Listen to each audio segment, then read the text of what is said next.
Hola, buenos noches, and good evening. This is your weekly news report, and I'm your host, Pedro. A panel of federal judges blocked Texas from using its new congressional map, which Republicans drew earlier this year in an effort to shore up the party's narrow House majority in next year's midterm elections. The ruling, signed by Judge Jeffrey Brown, who was nominated by President Donald Trump, ordered Texas to use its previous map that was drawn in 2021 instead. The public perception of this case is that it's about politics.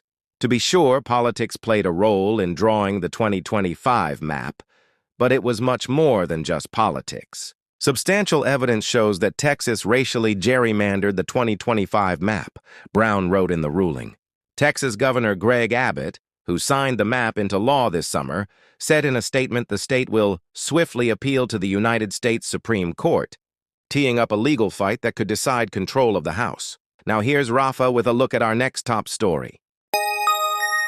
A federal judge in Washington on Friday issued an order blocking the IRS from sharing taxpayer information with U.S. Immigration and Customs Enforcement, finding the practice is unlawful. The court concludes that the plaintiffs have shown a substantial likelihood that the IRS's adoption of the address sharing policy and the IRS's subsequent sharing of taxpayer information with ICE were unlawful under the Administrative Procedure Act, U.S. District Judge Colleen Kohler-Cotelli wrote in a 94-page ruling. The order indicated that the IRS disclosed in early August information about nearly 47,000 taxpayers.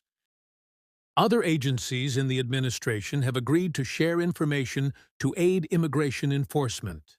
The Department of Health and Human Services, in a memo Friday, said that it intends to share data with ICE to aid the administration's efforts to root out undocumented immigrants. Now we send it back to Pedro. Federal prosecutors said late Friday that public comments by members of the Trump administration should not prevent the government from pursuing its case against Luigi Mangione. In a 121-page court filing, Justice Department prosecutors said comments and social media posts from Attorney General Pam Bondi, DOJ officials, and the president should not forbid them from seeking the death penalty in Mangione's case or warrant the dismissal of his charges. Mangione, 27, is accused of fatally shooting United Healthcare CEO Brian Thompson, 50, on the streets of Midtown Manhattan last December. He was charged with 2 federal counts of stalking, 1 count of murder through the use of a firearm, and 1 count of a firearms offense. He pleaded not guilty to the federal charges against him, as well as charges in pending state cases in New York and Pennsylvania in connection with Thompson's killing.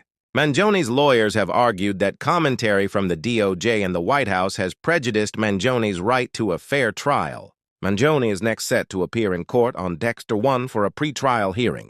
Now here's Ariana with a look at your Thanksgiving week forecast.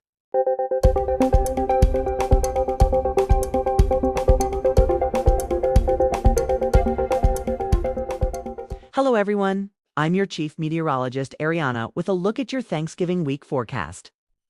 Flash flood threat will shift from the southern plains on Sunday.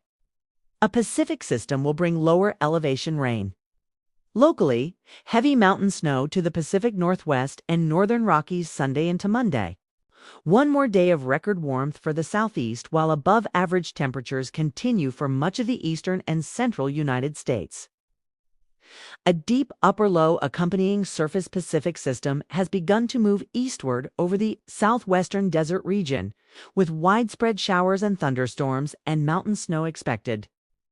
These storms will bring locally heavy downpours to the Arizona desert the second half of the weekend with some isolated flash flooding possible. The bulk of the precipitation will spread into the central and southern Rockies during the overnight hours with some locally heavy mountain snow possible for some of the mountain ranges of central Colorado south through north-central New Mexico. Forecast highs through Monday generally range in the 60s and 70s across the southern plains into the south. The 50s and 60s from the Central Plains east through the central Missouri and Ohio valleys into the mid-Atlantic. And in the 40s and 50s across the northern plains into the Great Lakes. Conditions will be more seasonable across New England with highs in the 30s. and 40s.